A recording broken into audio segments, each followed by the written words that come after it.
Thank you, Melinda, and thank you so much for the interactions over the last 3 days. I've really thoroughly enjoyed it, sincerely. I was not jesting when I said I would like to be doing this every week. So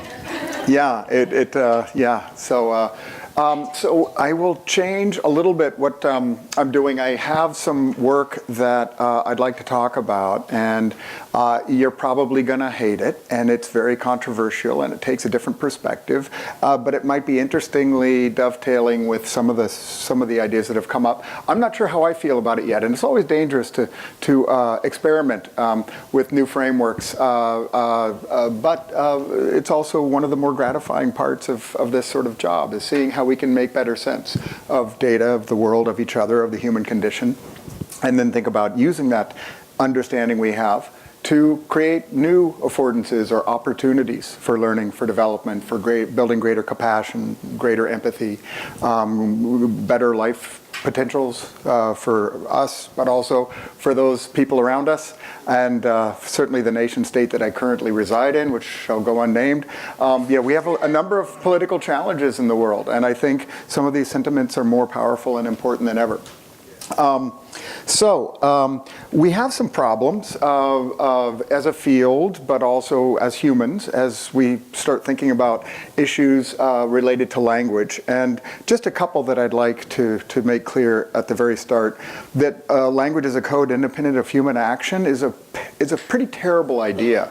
And it's that objectifying and distantiating of language as an essential element of the human condition that actually makes it difficult to learn, and I think makes it very problematic, certainly for language learners in the United States, 3% of whom actually migrate up to advanced levels of instruction, 3%. Right? So many of them have stories, horrific stories of, I sat in class, not learned, but I sat in class to learn Spanish or whatever, attempt to learn Spanish for 8 years, and I can't order at Taco Bell, which is a really uninteresting fast food chain in the United States. So this idea of language as a code, independent of human action, is a problem. It's also a problem, I think, when we start thinking about learning in decontextualized ways and thinking about cognition in decontextualized ways. And it's very easy to do. I mean, all of us need to do it. When we test students individually, rather than what they can do together or with devices or what have you, we in fact sort of fetishize this individualized understanding of learning, of cognition, of development. And in fact, we do most of what we do surrounded by rich affordances. In the current era, of course, technologies, but of course each other, being able to ask questions of people who know more than we do. I mean, that's the way life gets on outside of schooled settings. And context, then, I think, sometimes is seen very anemically as a container within which activity occurs. And I would like to, with this exploration of a kind of a new materialism, Latourian suggestion, impose the idea that context is actually co-constitutive of human action. And many of you may be thinking, yes, that's the case also in CA ethnomethodology, but the Latourian framework actually pushes it a bit further. So there's that piece. And this idea that cognition clearly requires circuits of neural activation, right? Obviously. But I'd like to make the case that interesting understandings of cognition involve the body, the limbic system, emotions, etc., and of course devices, the world, other people, and that cognition is interestingly distributed. Sometimes we sort of find ourselves stuck in a cognitivism trap, I believe, that dates quite a ways back, at least to Descartes in the Western tradition, and in other traditions even further. And of course, the brain is a necessary, but is, I would argue, an insufficient or inadequate unit of analysis to understand meaningful ways of addressing learning, development, etc. Okay, here's the Lollipops. We were talking about this, and you might wonder what the Lollipops are about.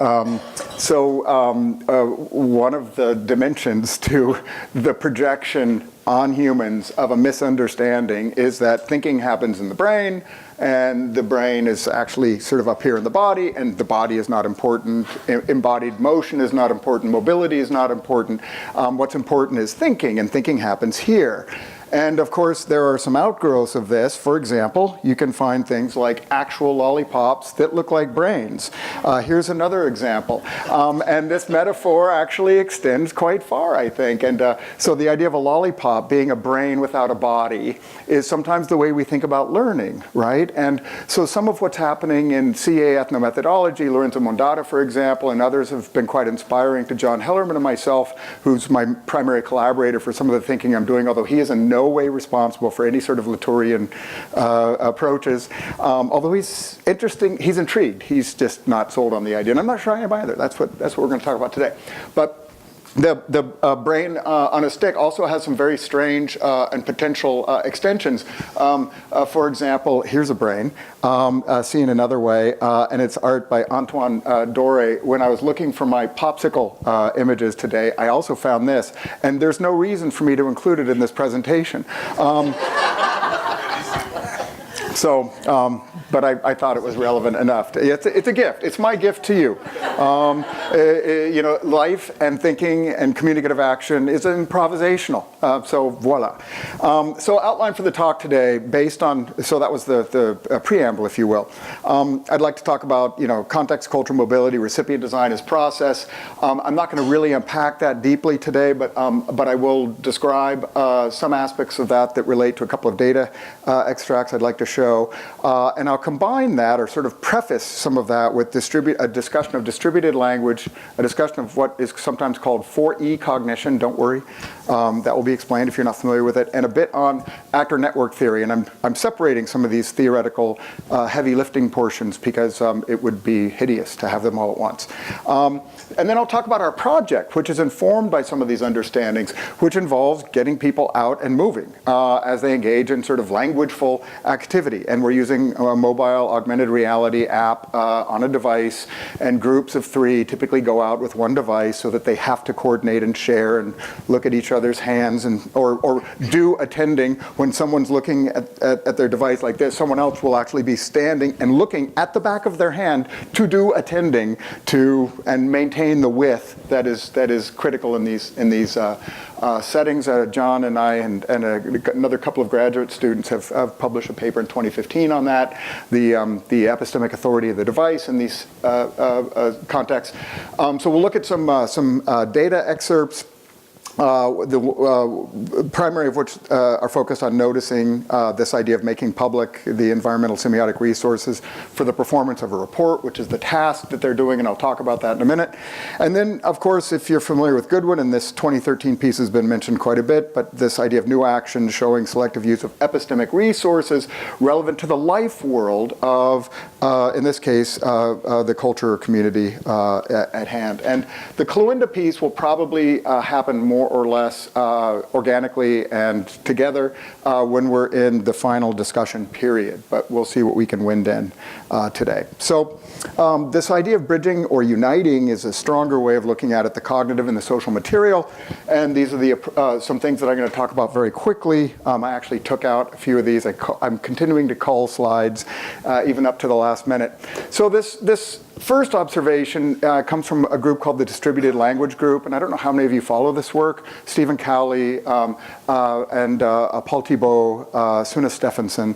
It's a very interesting group, and it's really important to remember that the idea of language, the aboutness of language, language understood as a system, does exist as an idea. But what's actually happening at any particular moment in time in the process ontology of the unfolding moment is communicative action, or communicative cognitive action that involves bodies and people and contexts and purposes, and a history that informs all that doing. And this idea described by Paul Thibault, and it's a little bit of a complicated utterance, but I think it does a nice job of describing this idea. There's a distinction they make between first-order languaging as a verb and second-order language. And it's that the linguistic activity and the biological processes that subtend or support this emergence are entrained and constrained by what Thibault calls higher order social meaning-making practices, like discourse genres, conventions, and what he describes elsewhere in the same publication, higher scale eco-social relations. Now, I'll talk about what this means, which fundamentally is we have this first order languaging, which is what's actually happening right now. Now, very few of the words, I might neologize today, you never know, are new to this moment. They have histories, and I am remembering those aspects of semiosis and redeploying them, perhaps in creative ways, I don't know. We were talking about creativity, of course, recently. And so this idea of actually thinking about having first order languaging be phenomenologically central is, I think, something that's largely missing from the language education research that most of us are familiar with, except for, in large part, EMCA, right? And EMCA, I think, really does a nice job of filling in this piece that looks at how things are actually done and the structuring and ordering of that doing. Now, this all happens, this first order languaging bit, in the context of what they call second order language. And language, of course, changes historically over decades or sometimes even more quickly. But the idea is we're always sort of standing on the edge of history, if you will, leaning into the future, in the present, and we're doing the things we do because of the historical accumulation of kinds of meanings and behaviors and practices and semiotic pools of assets that we can deploy to do this communicative work, right? And so there's this situation transcending piece, and there's the situational dynamics of the here and now that are kind of always at this interesting orthogonal position, right? And I think that's a really helpful thing to keep in mind, since most of what we do in, say, language assessment or in much research related to second language acquisition is sort of look at the fait accompli. We look at something that may have changed over a period of time, but we have no idea what the processes are, et cetera, et cetera, et cetera. So here are a couple of quotations. The top one in particular I find very interesting. This idea of language as a skillful joint activity through which interlocutors attune to each other and the task at hand, co-constructing a shared cognitive niche, cognitive cultural niche, perhaps. And through social interaction, linguistic practices are continually evolved and developed to accommodate local coordinative needs. And I just spent a very interesting couple of days with Dwight Atkinson, for some of you know him, and looking at some of his data through this lens of coordinated action. And I really think that that this approach that the distributed language group is continuing to evolve and work on fits very interestingly with EMCA and some of the ways in which I would like at least to begin thinking about my work. Now, while the theoretical and empirical dimensions to what we do are critically important, I really see myself as an educator in many ways, right? I like to think about creating or constructing conditions that might amplify or make more powerful learning or developmental trajectories. So if we take this first order languaging, second order language idea forward, it's this notion that we live in a first order reality, right? This real-time languaging is the only kind of true ontologically valid reality that we have, right? The be here now, right? But that is being supported by, constrained and enabled by this second order sedimentation of semiotic resources like discrete morphosyntactic realizations, constructions, everything that you sort of develop as heuristics that involve things like recipient design have to do with the histories you've had in communicative situations, right? That allow you to try and predict what's happening next. So our role really is to kind of think about ways in which we might make relevant aspects of second order language visible and available in the first order languaging dynamics that constitute every single moment of actual learning. Learning doesn't happen out of time. Learning only happens in time. There is no out of time learning. As Tomasello has described from a usage-based linguistics perspective, every instance of language use and language development happens in time and in place. And this is an obvious point, right? But we need to think about where, if we're thinking about pedagogy, if we're thinking about creating learning environments and improving conditions under which people change, transform, become more powerful, this is our insertion point. is mastering what we can about the second-order language side, the sedimented practices and semiotic resources available, and making those visible, relevant, learnable, and available as they're needed, right? So that's the way I think we can tie together these very interesting ideas that have, I think, quite powerful theoretical implications to very practical ones that occupy, I think, many of us most of the time. The other piece that I want to talk about that I mentioned at the very beginning is this idea of context, and this 4E cognition. It's not perfect, but it's a helpful way of reminding us that thinking and cognition, and for that matter learning, is not something that only happens in the brain. And I think, again, EMCA has been very helpful and constructive in this way for many years. But this idea that human activity is fundamentally, as Michael Spivey describes it, an ensemble process. Of course, the brain is necessary, but it is also embedded in a body, and a body is always embedded in a world. For those of you who might remember the ecological psychology of, say, Bateson, right?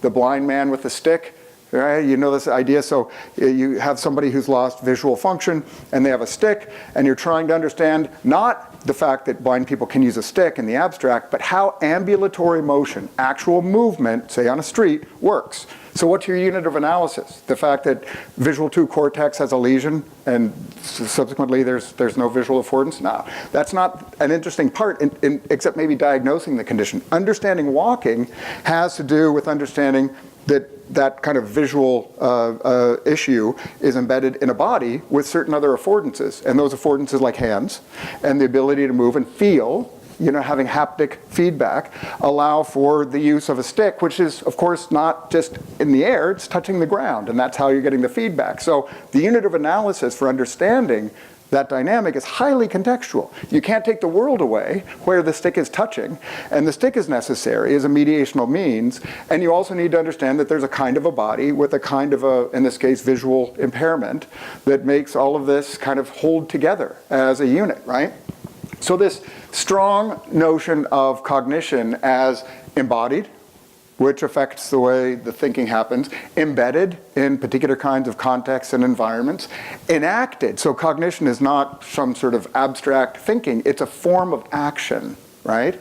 And this idea of extended, which is sometimes also described as distributed cognition. So you go to the grocery store as a common example, and you need to remember what to get, and you might have a list, or you might have something on your phone, and then while you're there, your partner or your friend texts you and says, don't forget the beer, and so then you remember something else, and on the way out, you have a visual affordance of something you had not planned to buy that was very carefully displayed, and subsequently you make that purchase, and then your partner gets mad at you because you spent the money you weren't supposed to, and the cognition should always be just in the head, I guess, because look at the trouble it's getting us into. But this idea of the fact that cognition actually extends into the environment is critically important. And when you talk about media, and many of us are interested in computer technologies of various kinds, cognition actually propagates across representational media. And it isn't saying that there isn't some neural activation going on in the head that's also important for understanding cognition. But the density of cognitive action may often be outside of the head. Right? And memory and the distribution of memory in the form of lists, or looking at your phone to remember something, Googling something and then reading it off, and we'll look at a case of this in just a minute, actually shows that the cognitive action is distributed between the brain, the body, and in this case a device, right? Okay. All right, so we'll talk a little bit more about other things, but this is a cool little project, and I wanted the opportunity to talk about this. We have a group, John Hellerman and I, and we co-direct this group, and it's called the 503 Design Collective. It was a group that was established by myself initially with students, and then John came on board very early. And the idea is, we had keen interest by students when I was teaching a computer-assisted language learning course about doing things with mobile technology, right? And of course, MAL is very popular now, right? So you can do Duolingo activities and these sorts of processes, which are fundamentally ubiquitous and place-independent, which can be nice. What we were interested in, though, is highlighting or making hyper-relevant notions of place, right? And I'll talk to you about that now. So, by the way, before I even go to further slides. Julie Sykes, Chris Holden in the United States have both been very helpful with us. John, of course, and I do this together. He's not responsible for any of the bad parts, just the good parts, in case you're wondering about the division of labor there. But it's great working with John, fantastic colleague, super capable, creative, interesting. And we also have a bunch of colleagues in the Learning in the Wild group, mostly in Scandinavia. And some of you may know them, Serena Skildsen and Johannes Wagner and others. And Simona Pekarik-Doller, of course, is part of this group as well. All right. Now, how carefully have you been attending to your physical environment here? Do you know what's coming next? So, every day I walk up the stairs to our rooms, and every day I see this Albert Einstein quote: if you want different results, do not do the same things. And it seems often that pedagogical innovation happens in classroom contexts that are actually pretty narrow, highly constrained. And that's understandable. I mean, we live in very large organizational, institutionalized settings as educators that have a lot of inertia and a lot of history to them. But so our project really attempts to do something different. And let me just say at the very beginning, I'm not making strong claims about learning and development, and neither is John with this project yet, and that's kind of not even a particularly EMCA area of interest, right? Actually tracking development is important, and I think we've had some really nice presentations by Olje and Ufuk already about looking at the constellation of affordances and changing forms of participation as markers of development, and CA can really provide us those time and place embedded descriptions that really help us see learning on the fly. But we're still working on this. This is, if you will, discovery social science, right? Our design criteria for putting this project together were a couple of things. Rather than thinking about MAL or any kind of computer-assisted language learning as place-independent, ubiquitous, and you can do it anywhere and anytime, and that's usually the way it's described, we were looking at the ways to heighten or hyper-contextualize the communicative actions in places of high relevance to those communicative actions. I'll talk about this, and and the idea here, of course, from the cognitive science and psychological approaches to learning are things like stickiness, associative learning. Context matters, right, in terms of learning and development. We're also looking at something from, or employing really as a game mechanic from the game literature, this idea of structured unpredictability. So stochastic environments that are really super complexly structured, so much so that you can't see the patterns or systematicity, very difficult to learn in those environments, right? And yet, you don't want to be sort of inured by, as Geertz described in reference to the field of anthropology in the 70s, the dead hand of competence.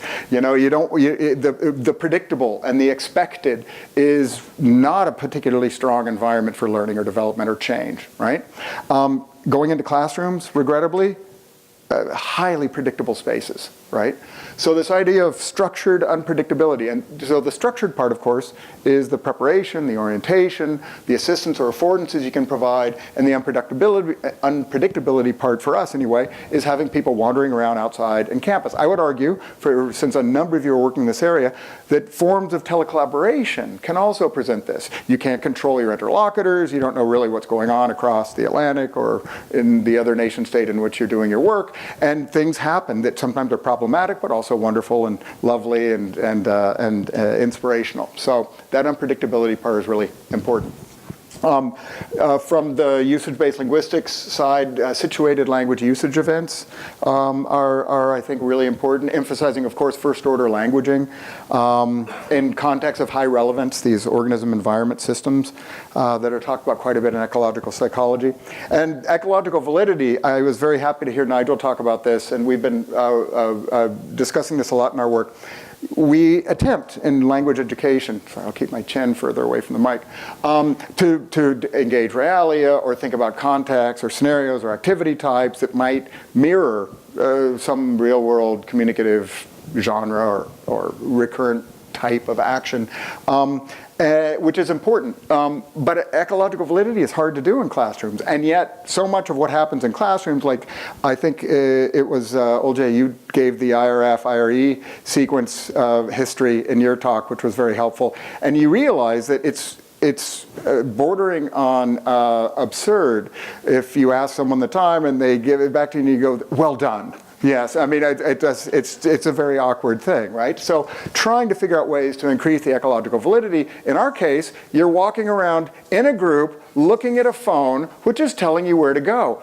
Pretty high ecological validity with everyday action in contemporary society. Being, you know, and people looking at the phone and trying to figure out what's going on and getting information off the phone and then acting on it. So the teacher amplified part is, you know, experience driven. They're out doing these activities. And then, of course, if it was just good enough to have people out in the world doing things, then we wouldn't need formal instruction at all. Formal instruction can be very powerful, right? To amplify or make more rapid or efficient developmental outcomes. So, you know, you want that part, but you also want the experiential part. So how many of you are familiar with augmented reality on a device? So this is super low tech, right? You're out, and all contemporary smartphones anyway are location aware. Yeah, so you can push all types of information to users based on their location that may potentially have high relevance to the physical environment in which they're engaging or acting. So we have a couple of things we're looking at. I have a laundry list of research projects we have underway, but one of them is, you know, it's so interesting to look at how the 2D cartographic representation of space actually gets interpolated, you know, when you're actually out in the world trying to use these tools, especially for navigation. And I don't know why it's still a problem, but you still get people and they walk sometimes 50 or 100 meters before they realize they're going in exactly the opposite direction. You know, so opportunities for problem solving and opportunities for, you know, it's been very, very interesting. We have a number of languages available in the game, including Hungarian, for those of you who are interested in Hungarian. Just some screenshots, and this is pretty much what the game, some people wouldn't call it a game, the activity looks like, where you have a task and a description, and then you have usually an image that lets you know you're in the right location. And then fundamentally, the activity that is the focal point of this augmented reality game called chronological operations, or chrono ops, is an oral narration task. Yeah. So, and I'll talk about those in just a minute. So when you start the game, you get this screen, and you are guided by an artificial intelligence from your dystopic future, the year 2070, when you have successfully destroyed your planet and its environment. What's that? Oh, yes, yes.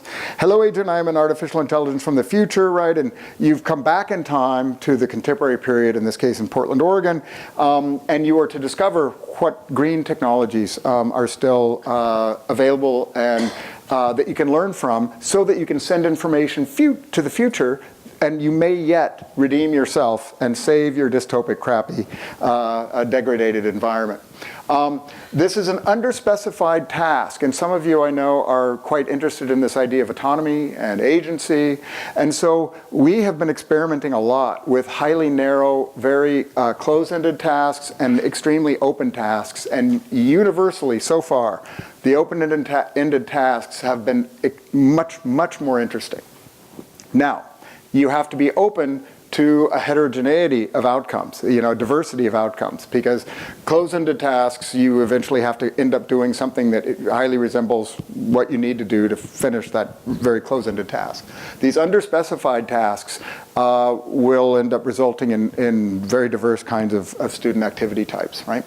A bit about the project. We have the students in groups of 3. We've documented in every instance that we've looked at in detail that they maintain a width in terms of the Goffman interaction order. And they navigate the city, as you can see in the example here, to different locations, and they do that together.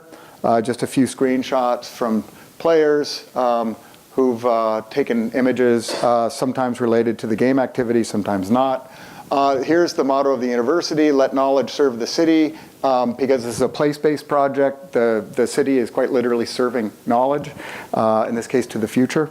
And these are all images. That's our youngest beta tester, my son Benicio. He likes the game. So here's an example of a task. These are very straightforward tasks with the idea that relative novices in the language would be able to do something. And people who are more capable with the language can do a lot more. The toilets in the Academic and Student Recreation Center flush with rainwater collected from the roof. What are other ways that rainwater can be used, right? And people say things like community gardens or drinking water, of course, and that sort of thing. And for those of you interested in the pedagogical piece here, the implementation cycle is as you would expect. We prepare them for these activities and orient them to the tasks, and they go out and do it. They have debriefs, and then they typically engage in some kind of writing project, in-class debate, or what have you. That it varies depending on the instructor. So the top piece is the one that articulates most obviously with this Latourian frame, how do players make physical surroundings relevant for AR game organization and communication. And again, the whole point for us is hyper-contextualization, right? What and how does context inform action? Or co-constitute action if you take a strong claim, or simply act as a background or surround within which action takes place, right? And we should be able to empirically look at this. So 20 groups of 3 players, and we have players from multiple languages, and mostly we're looking today anyway at international students learning English. But in some of the papers that we've published recently, we have examples in French and Hungarian and Japanese. All right, head-mounted cameras, which you can see here. And for those of you interested in the observer's paradox, the Lebovian problem of recording, well, for us anyway, it fits in with the game narrative. So, we have a role, a designated role. You're an agent from the future, underspecified. That's all it says, right? And so why not run around campus with cameras on your head? I mean, it makes sense. And these are views from the camera. I think I have another shot. Yeah, so a bigger image of the head-mounted camera view.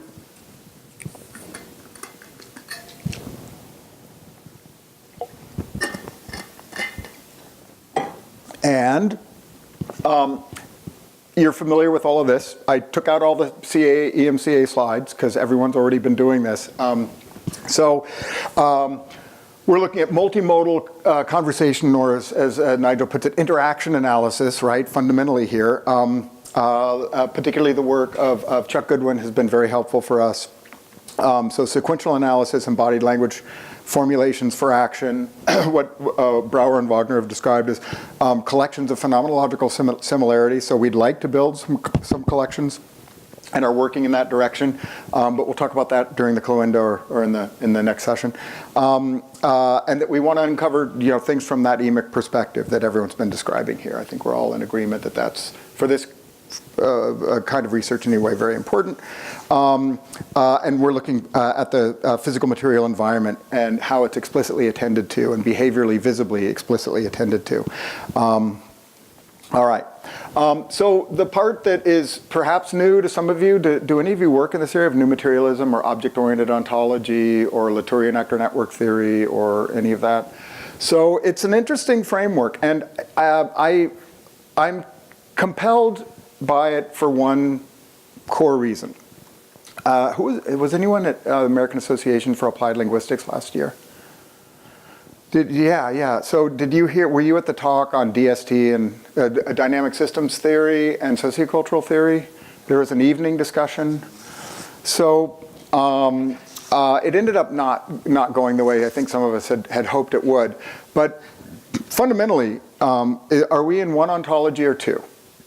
Is there one reality that is rooted in, some sort of like probably a dynamic systems theory described process whereby matter, both organic and inorganic, have properties and qualities and interact in particular kinds of ways? Or are humans and is human consciousness really something totally separate? Consciousness is this magic spark, and it's, of course, rooted in the material, as the philosopher John Searle would describe it. The mind is a feature of brains, right? It's hard to figure out, and the neural correlates for consciousness research is still not able to adequately specify precisely what or how consciousness arises from the material dimension of our embodiment as a species with these kinds of forms? So it's a really interesting question. Again, I will probably be critiqued, by laundry listing all these together. Posthumanism is not necessarily exactly the same as new materialism and object-oriented ontology, and these sorts of things can be distinctive depending. But the idea is to question human exceptionalism, and what that means is, and CA is again, complicit in this frame, but humans look at other humans and try and understand other humans. But when you're talking about things like agency, and the one example that Latour gives is some sheep, so not even humans, but sheep are running along, and they come to a fence, which is a visual affordance. There's a visual affordance of fenceness, and they don't just run into the fence, they turn right. And he's saying, so how are we to know that the fence and the fenceness that it produces has some sort of agency in understanding the interaction between an inanimate and the animate actants in these complex networks that together constitute action? It's a really interesting philosophical question, right?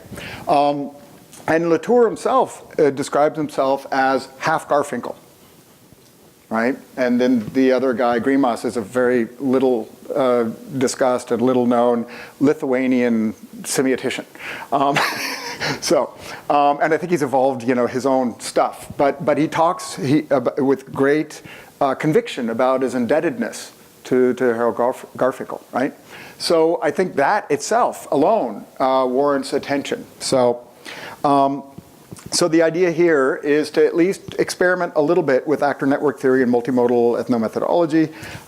CA, so humans, tools, objects, and environments together create particular morphologies of action. And this is something I've been doing in my recent work, not particularly well and not in adequate empirical detail, just to be entirely clear. But the idea is how, if we're trying to understand Bateson and the stick, we need to understand a lot of different components. The fact that there's a world that the stick is touching, the fact that the stick is actually transmitting kinds of signals, and the fact that there's a particular kind of human body, and maybe, of course, an intention for needing to walk in the first place. And that intention arises perhaps from some sort of socially produced need or expectation that walking is the best way to get from point A to point, So, there are all types of ways that we might need to look at events or dynamics or actions in more holistic and open ways. So the idea here is that humans and non-human actants or contributors to activity are potentially agentive. Now they may not be agentive in the same way. It's not saying that human agency and some sort of displaced algorithm operating on your phone, sending you some kind of, email push or notifications push is exactly the same, right? No one's making that argument, and it doesn't have to be symmetrical either. But the key is to actually begin thinking about agency and distributed agency in ways that don't simply regress to, well, there's humans and there's everything else. There's human consciousness and everything else. And that's the way that most human social science research is organized. So, all right. Bruno Latour, who I've heard give a few talks, is extremely candid and open about the limitations to his approach. And he says, there's only 4 major problems with actor network theory, only 4. Actor, network, theory, and the dash. It's late. We might as well just throw a joke in. That's the only Bruno Latour joke I have. And I don't even know if this is for sure him. This is just a rumor that he said this once in a highly public event that I was not at.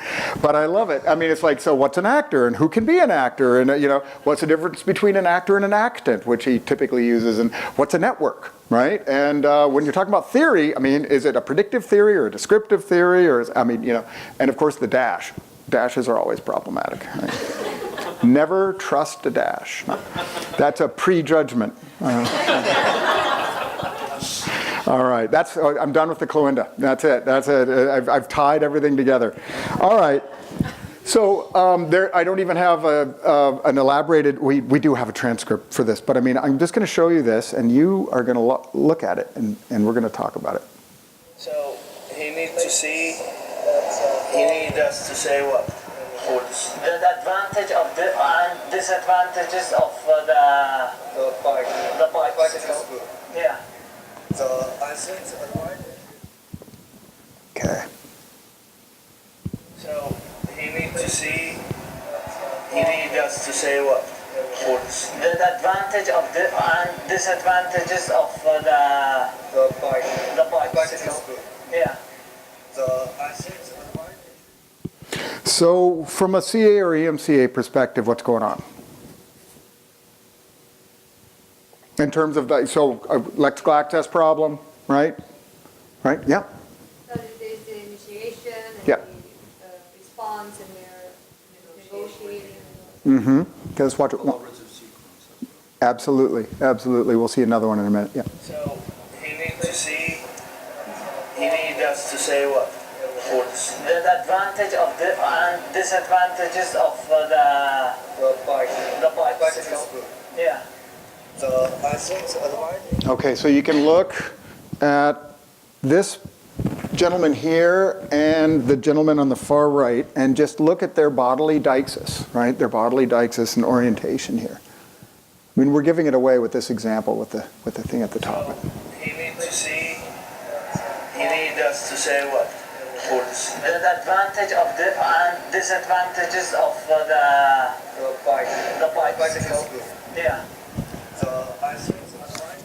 So the things that we're kind of interested in here is, so they're supposed to find a bike rack and they're supposed to talk about the advantages and disadvantages of cycling to school, right? Over taking a bus or driving your own car or whatever. And so what we're looking at in this environment is, firstly, they're given this task immediately in front of a bike rack, you know, and there's tens and tens of bikes there, and that's the whole point. So they're talking about alternative transportation and talking about bikes, and they're at a bike rack. Yeah. So you can see that there's this whole buildup, and they all turn and they do this bodily deixis and orient toward the visual field that includes the bike rack. And then you start looking at the ways in which this gentleman here seems to have not necessarily a speech perturbation, but some sort of delay. Yeah, so you can see there's some processing going on, and then you get this, the bike, right? And a Latourian analysis might suggest that, in fact, the visual field of bikeness is taking, because sequentially it's slotted in to serve that role of standing in for the missing verbalized lexical item. And of course, then it comes up, and then they bike and they repeat it and everything else, right? But it's this if you're looking at sequential analysis, which doesn't happen much from the Latourian vantage point, right?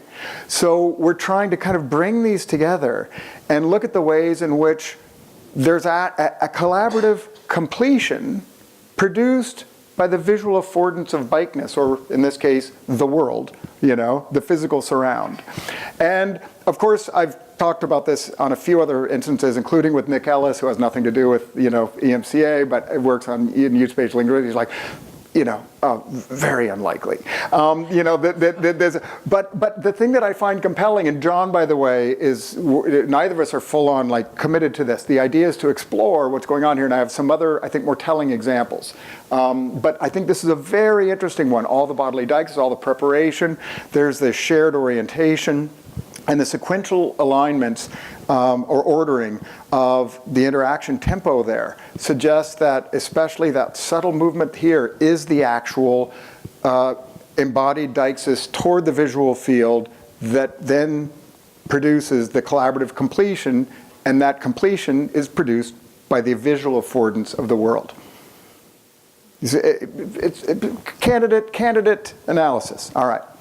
The next example comes from a paper, thank you, by the way, for your editorial help, that John and I and Peter Fodor, a graduate student working with us who's fantastic, just finished a few, 6 months ago, 7 months ago, whatever it was published, I think in June or July or something. Okay, so here is an excerpt, and it involves reading aloud from the game text. And in this paper, we're actually looking at the relationship between literacy, between reading, and other things that are going on. So I won't sort of prime you to look at this in any particular way yet. But we'll look at this sequence. They're prompted by the instructor to do something. The device holders actually end up reading at the behest of the teacher, reading the task aloud. And then they co-read, they grab each other's hand and they look at it and do all the things that we find so interesting about mobile activities in the wild. And then we have this, again, very interesting kind of collaborative completion from the world side in this example. All right, so here's it. Okay, wait. And we have the video, don't worry. And then the teacher's basically encouraging them to read what it says, right? And then the device holder, Max, in this picture here, reads aloud, right? And he starts reading. The quoted and bold text is text that's read aloud from the phone. And then you can see people, again, orienting to the bike rack. And here is the excerpt. Read what it said.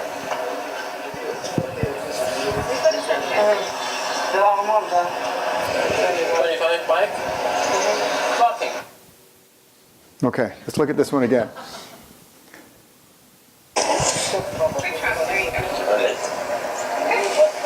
Read what it said.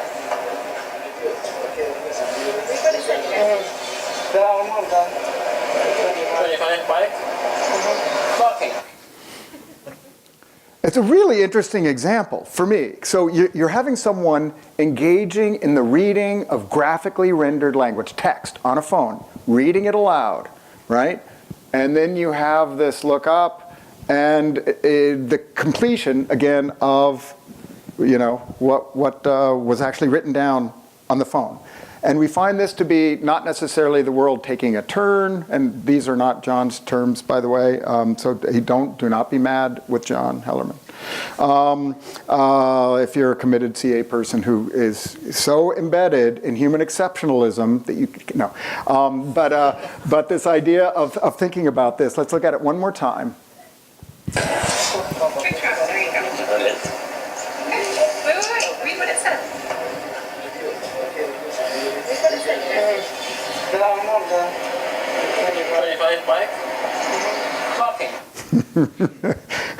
I love these guys. I know this video data so well. So what do you think? I mean, what do you think about like this kind of data? I mean, how do you want to interpret this? We cannot exclude the environment from the whole process of right. languaging and enacting together. So one of the things that you can do, and let me just get your read on this. Tell me if this is an interesting idea, right? Because both John and I are, and I am happy to encourage you to do this sort of work, but we don't want to do compare and contrast or, I mean, it's not the kind of work we typically do. However, you can play this exact mobile game sitting in a classroom. You don't have to be in this environment where the tasks are immediately related to the physical surround. So one thing that we were thinking of experimenting with, and we're sort of seeing if we have a graduate student who wants to do it, is have individuals play this in classroom contexts and in the world. And obviously, that would be an impossible utterance in a classroom context because you're not standing at a bike rack, right? I mean, so some of it is obviously informed by the physical surround. And the question is how can we most powerfully and carefully describe and analyze these sorts of actions that provide serious focus on the idea that cognition is distributed and that human action involves organism-environment relations and that there's a co-construction dynamic in place. We talk about this in EMCA quite a lot. And this is sort of an extreme form of that. And we're wondering what the limits are, how useful it is, et cetera. Okay, do I have time for one other example, or I don't know exactly where we are? Okay, time-wise.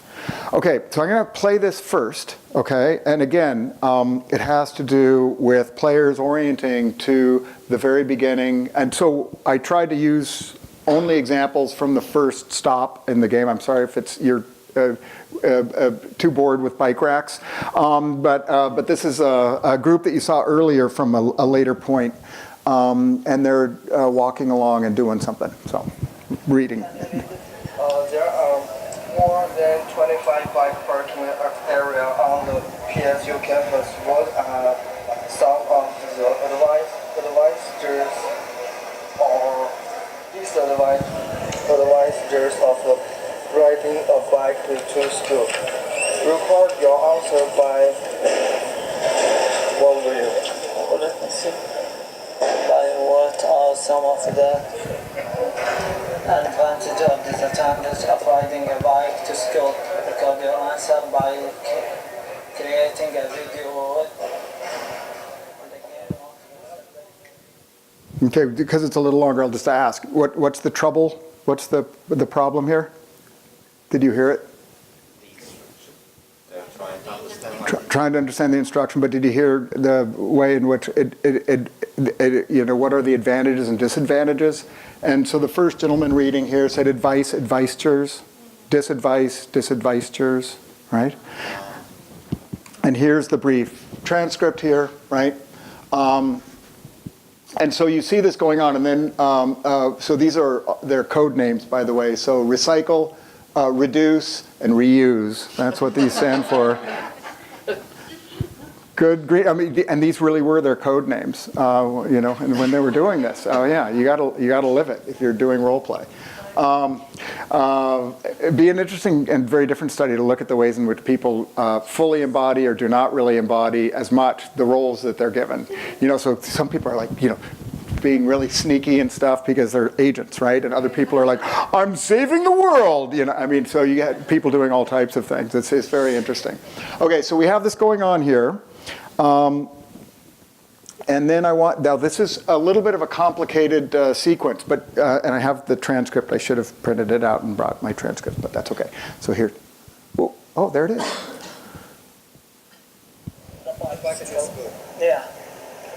I think the advantage is Reduce the pollution. And Look at this. Look at this day. helps people. It's good for people's exercising. It's good for environment. Body, yeah. Good for environment Because people will not reduce the pollution. Yeah, exactly. Pollution for it. How about this one? So without putting too much emphasis on it, we have the correct use of advantage and disadvantage by the very individual who couldn't do it reading aloud on the way to the event, which is very interesting. The larger piece here, and this is sort of taking some of this thinking in a new direction, and I'll show you this transcript.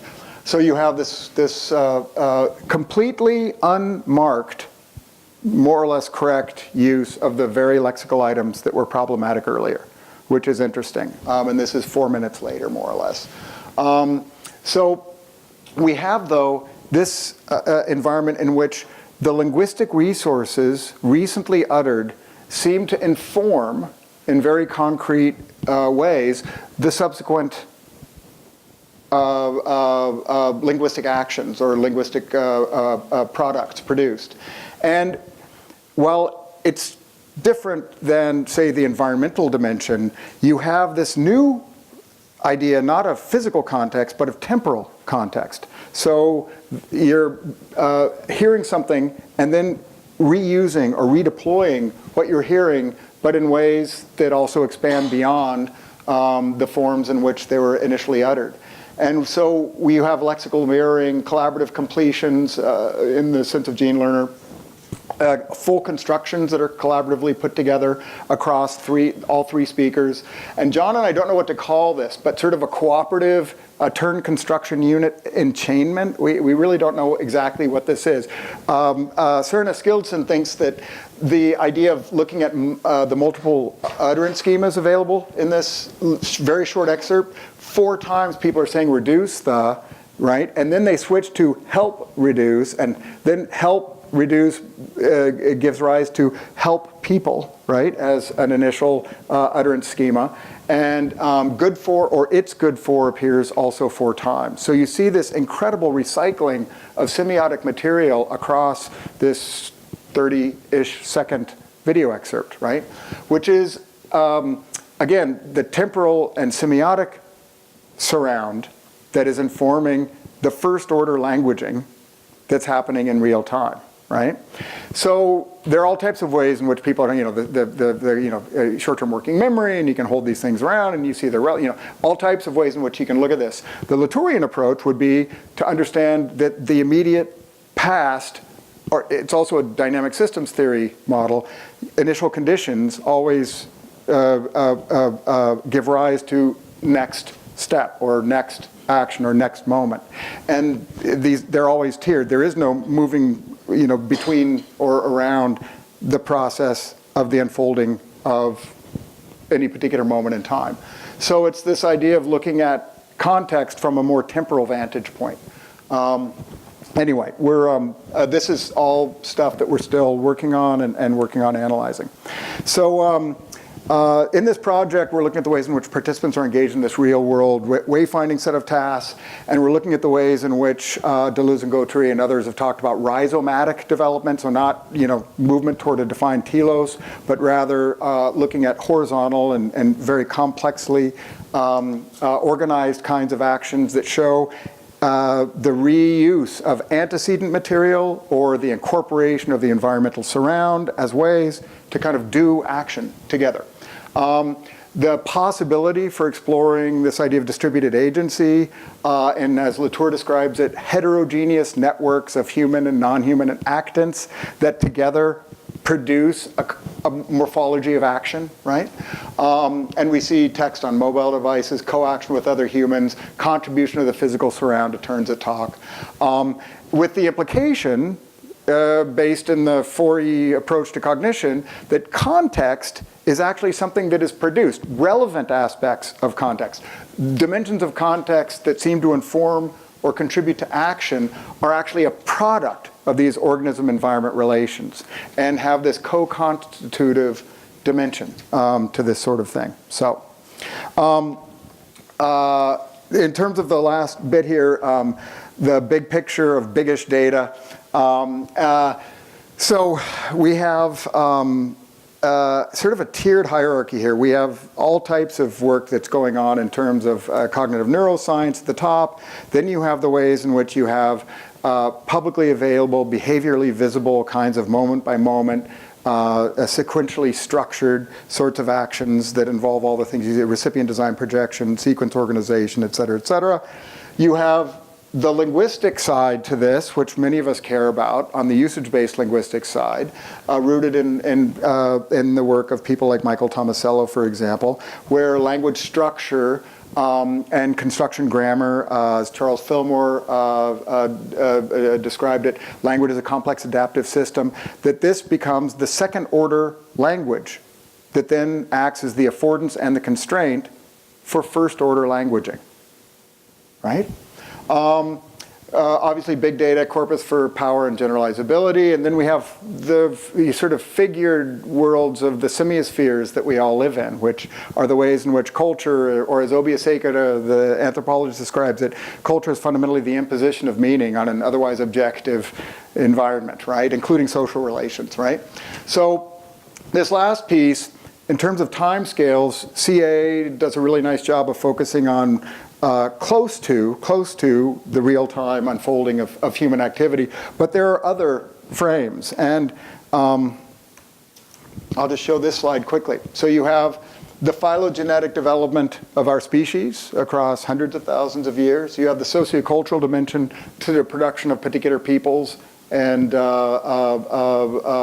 linguistic varieties, et cetera. You have the ontogenesis of the individual across the lifespan and the microgenesis of how things are playing out and how learning and development and adaptation is happening at particular moments in time.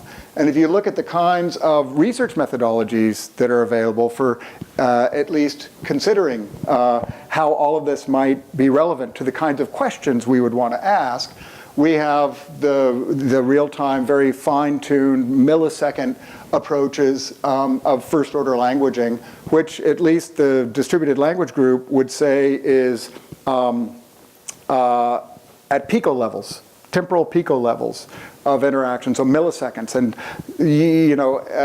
CA is a little bit temporal it's at a level of temporal relief that is slightly above that, unless you use high-speed video. And so some of these folks are doing this incredible work where you're actually looking at the sub 200 millisecond interactional dynamic of how people align together, which is pre-perception. It's below the level of conscious awareness, right? But then there's all the MCA stuff.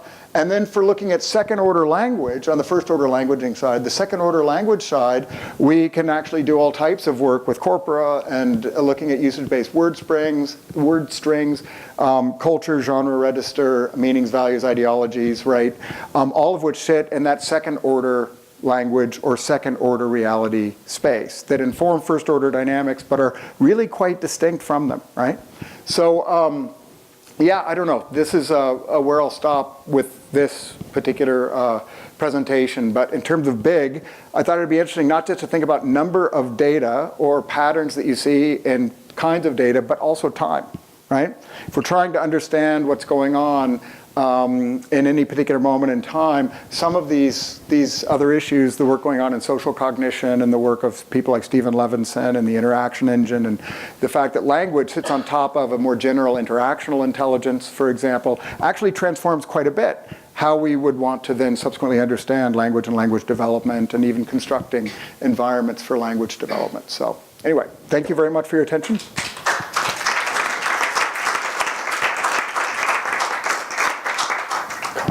Yeah. Yes. I thought I saw at one stage a third order at the beginning, and then I didn't really grasp it. And Yeah, that's a good observation, actually. So that's so the people who do the distributed language stuff, Paul Thibault is probably one of the better known, and Nigel Love and some others. But the idea, Stephen Cowley, et cetera, they talk about that first order languaging and second order language, right? As a necessary distinction. We just need to be aware of what we're talking about. And sometimes, I mean, language is not very well theorized in terms of the difference between grammar or the possibility of a particular semiotic variety or whatever, and actual communicative action, right? So the third tier piece is making second order language resources, linguistic assets that exist and have been used before and could well help you do the things you want to do, visible and available for learning, and it not unlike noticing or any of that others, but pedagogically creating conditions under which expert speakers engaged in a particular communicative action might do something that you, in your current position, whether it's a specialized register or genre of your best language or strongest language that you're not familiar with, or if you're learning a new linguistic variety or hybridized variety, figuring out a way to tie together second order language, which are available through big data protocols like corpus linguistics or whatever, right? Patterns, co-occurrence phenomena like collocational patterns of high frequency and all that, making that available and visible in ways that would then allow for better execution of communicative action at that first order languaging level. So that's no one's ever talked about uniting those or pedagogically thinking about an intervention that would sort of, with that as a theoretical framework, kind of do that work, that coupling. That's what I'm interested in, as a way to kind of think about, I think it articulates also with just-in-time learning and these sorts of things, and a good task is structured that way. You present someone a task and they have difficulty doing it, and if you can get them to actually figure out what it is that they need, the kind of linguistic assets or pragmatic awareness, whatever the task is, then that really helps to have them internalize and be able to self-regulate in the future around such conditions or such task requirements, right? So I'm kind of interested in that piece, yeah. And I think it's an interesting way to think about it, how to pedagogically structure environments for learning based on the fact that we all exist at this, stepping off point of history, right, into the future, right, which is, I guess, called the present. And how can we learn what we need from all of the resources that are sedimented and available, understanding language as a set of social practices that then could inform future action or next action. Fundamentally, I think that's what pedagogy is or should be, right? No? We can talk about spelling later. That would, I know that's more interesting, but. I think I might be embedded too much in my own human object, exceptionality, because I am having a really hard time with the idea of the relativity of offense. Sure. I'm struggling with that. It sounds vaguely spiritualism. What? I mean, I can see that, but for example, what is the difference in the 4E cognition? What is the difference between embedded and extended? So extended would be thinking about cognition actually playing out in the contemporary era across, say, different representational modalities. So, so if you, I mean, you're using a phone or you're using a writing system, extended cognition is also used to describe the fact that people who work in hamburger restaurants, they have a timer, and you put everything on and you hit the timer, and then it lets you know precisely when to turn everything. You know, it's like so. Well, so I mean it. Embedded is interwoven in external environment. Yeah, exactly. Hard time seeing the difference between these two concepts. They don't necessarily, they're not antithetical to each other, if that's like the question you would want to ask. But I think it's fundamentally an empirical question. If you wanted to talk about cognition as extended or distributed versus cognition as embedded, or as Suchman would describe it, situated, right? That context is relevant for the ways in which cognition, thinking, doing, action play out, is the fundamental argument. And so extended might be that there's an amplificatory power of having some sort of mediational means, or like trying to remember everything going to the grocery store, just to regress to an earlier example. Might be difficult depending on your list, you know, and maybe how good your memory is. And being able to have a list with you would be a good example of extended rather than embedded. You know, although fundamentally having a list could be a process of cognitive action being embedded in a new material affordance that is the list that you created before going to the store. So, I mean, there's ways in which they could potentially overlap, but distributed cognition is oftentimes associated with some sort of amplification or enhancement, right? I would say. In relation to that question, can it be also related to the idea of intersubjectivity co-constructed in and as environment? And then all your extracts have shown that. It's not me saying this, it's John's work together with you, and then John's forthcoming paper as well. The relationship between the individual and the environment, and then the examples that you have shown are good examples of that. Mm-hmm. But it is also in and as environment itself. And then that's the point where John starts, for example, critiquing individual competence as an object, for example, for assessment. Right, absolutely. What is your take on that? I agree. No, I mean, I think that's a really good point. I mean, we fetishize the individual. Not everywhere in the world, but I mean, we tend to think about learning and development as something that happens, even the Vygotskian tradition. I mean, Vygotsky did almost all of his early work on individual development, even though it's it's not a theory of the cultural or the social. I mean, fundamentally, Vygotskian theory is a theory of mind, and it's a theory of the ways in which initially external resources become available on the internal plane. Right? So there's, even within traditions that would seem to be more open and more social, it's still about the ways in which individuals move from object and other regulation to self-regulation as a movement toward the capacity to act independently or autonomously, with that as the telos, the goal, right? Which is something that I think can be problematized, you know? But. And then, does that line of thinking also come with solutions? For example, in reaction to today's world's needs for comparing individuals so that they can have different roles in society. And that's what the very bad testing system that we have over the years and hundreds of years have developed has resulted in. But then I know that it can easily be problematized because we take intersubjectivity as co-constructed in and as an environment, but then connecting it to individual performance, for example, in language testing, is problematic. And then actor network theory together with EMCA can easily problematize it. But then, what is the way to the solution? Well, so what would, I mean, I guess what's the target? Right? I mean, because a solution suggests that you have a defined something, right? What I do think is a problem is sort of the pathological focus on the individual, especially the individual completely removed from resources that in an ecological validity frame they'd be surrounded by.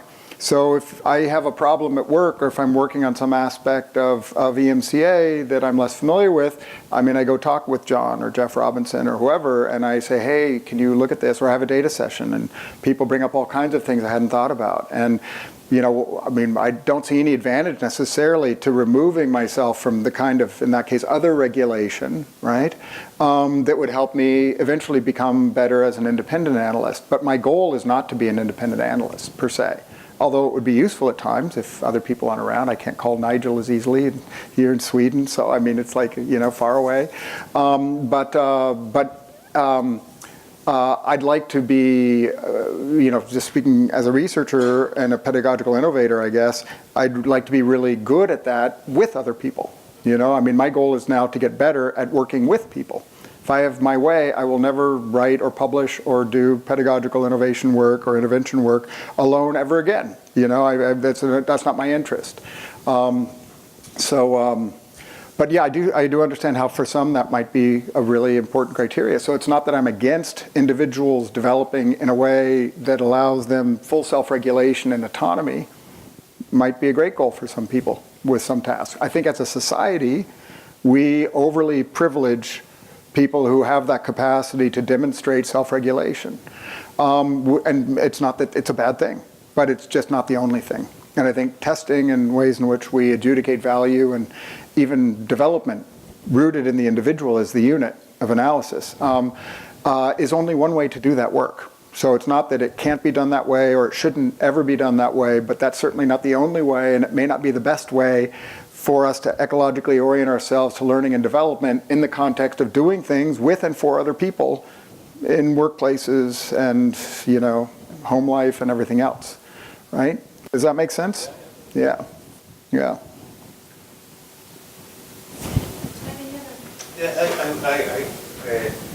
I was thinking when I saw your data and with your words, also, I was thinking of Jordan Streck's work about intercorporeality.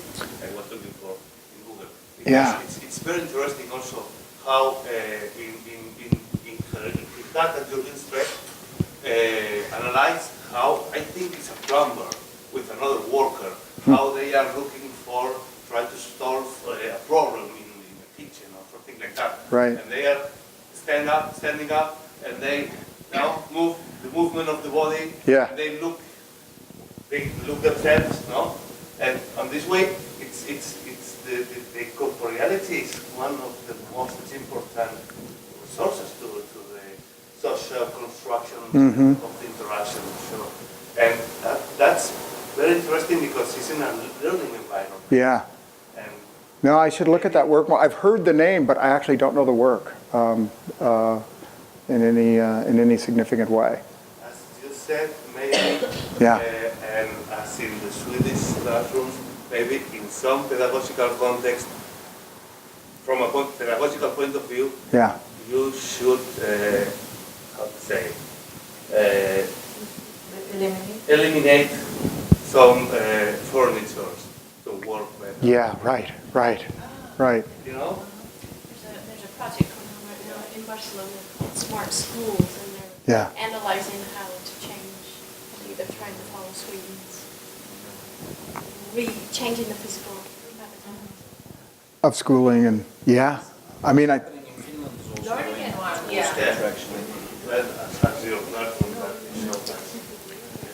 We had one more question. We have time for one more question. And then we can... It's a kind of sharing, really. It's to say that the sheep and the fence, I really like that. And I like it because I have a sheep and a fence in my data. Oh, wow. And it's a little Who knew? complex, but I love I'll it. share it because you might want to use it all Yeah. to extend it a bit. Yeah. But basically, if you imagine the students looking at the screen, Yeah. and one fence is saying, ask each other 5 questions. Mm-hmm. So one fence is an instruction to ask 5 questions. Another fence is 11 prompts to help that student ask the 5 questions. So what does the student do? Do they ask the 5 questions to their student, to the other student, or do they look at the 11 prompts Yeah. to help them ask the 5 questions? Yeah. So what do they do? Is that a question for me? Clearly, they look through each of the 11 prompts. No, I don't know exactly. Yeah, but it's a... What's very interesting is Yeah. they ignore Or the the prompt. instruction from Yeah. the teacher Yeah, right. to ask the 5 questions. What Oh. they do is they go for the visual. Yeah, yeah, That's the point, that's the extension of the idea of the sheep Right. and the fence. right. Is that sometimes there are other semiotic resources. Yeah. We as teachers expect students to respond to the lingual, Mm-hmm. ask, but actually what students do is they look at the visual. They look at the 11 prompts and they ask 11 things to each other. Yeah. They Oh, don't that's interesting. actually ask 5 things. Oh, I see what you're getting at. Yeah, yeah, yeah. Uh-huh. Yeah, that's interesting. They actually, Yeah. the way that they go around the fence Yeah. is by doing something that's not. Yeah, it's interesting. I know one, yeah, it's a really interesting case. One of the ways in which, some of what I think we can get out of thinking about the built surround and our complex digital mediation that articulates very closely with certainly what Nigel and Ufuk have been doing, and also Olcay, because you work so closely with Ufuk, but taking seriously mediation and taking very seriously the impacts or influences or partnerships or contributing actions that are mediated either in a displaced human agency way through algorithms, or that there's some sort of concrete materiality that ends up informing kinds of human action. And how could we do a better job of taking that seriously? And I think that we're now moving toward, or moving away from, talk per se, and looking at kind of embodied interaction and mediated interaction in more complex ways that take more seriously this idea of mediation, right? And again, coming from the Vygotskian side, I mean, mediation is absolutely critical in understanding or potentially determining even, or informing at least, in educational context, the morphology of action. So morphology means shape, right? The shape of action. If you're digging a hole, you can dig a hole like a dog, right? Or you can dig a hole like a human, right? With a shovel. So I have a mediational tool. And my physical motions are completely different. And you can say, well, that's just trivial. You're doing, well, I don't know. I'm not sure how trivial it is. I'm not doing the same thing with my body, even though I'm, in a way, kind of maybe doing a slightly amplified version of digging with my hands like this, with a shovel. Now, if I had a big backhoe, or was in a bulldozer, I'd be moving my hand like this with a little jog lever, and I'd be much more powerful than I would be either with a hand or with a shovel. And I think that this idea of the ways in which communicative activity and the imposition of meaning and value in digital environments is under-analyzed in terms of the power and the effect of mediation. And Ufuk, with your data, and Rick Kern and some other people have been doing work on this, and some of my early work on cultures of use, people have very particular associations with particular tools and technologies. And that affects and even determines the kinds of choices they make communicatively, which is very interesting to look at, and oftentimes that's not incorporated into how we're thinking about digital mediation in particular in a serious way, as a partner or a serious contributor to the actual shape of the human action at hand. cognitive shape, but also the physical dimensions. I mean, all of that is, I think, really interestingly underexplored still. If we're going to take seriously this idea of thinking, doing, acting, and changing, transforming, improving, enhancing more seriously, right?